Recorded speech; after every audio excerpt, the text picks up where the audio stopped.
Fyldeko, det er rigtig fleksibelt. Man kan bruge det til at sikre sportsudstyr med. Man kan sikre arbejdsredskaber, man kan sikre sine haveredskaber. Sportsudstyr for eksempel.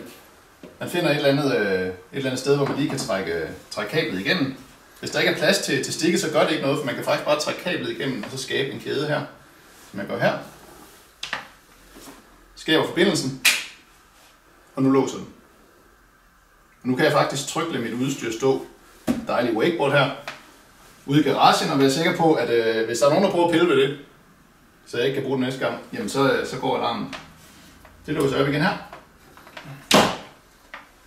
Kan vi prøve at se, hvis man for eksempel er håndværker, og vil være sikker på, at den stige, man skal bruge i morgen, at den står der, når du kommer tilbage, og der er ikke andre, der løber med den. Så tager du simpelthen bare dit Fyldeko-stik, kører igennem, låser, og så kan du være helt sikker på, at der ikke er nogen, der løber med den, fordi du kan tydeligt se, at den her den er låst, og at du ikke kan få den af, medmindre du har en nøgle. Så jeg tager nøglen igen, låser op, og så kan jeg ellers bruge stigen. Man kan også bruge Fyldeko-stikket til for eksempel at sikre haveudstyr ude i sit skur. En god lang hækkesaks, hvor man også trækker stikket igennem her. Igen. Skaber forbindelsen.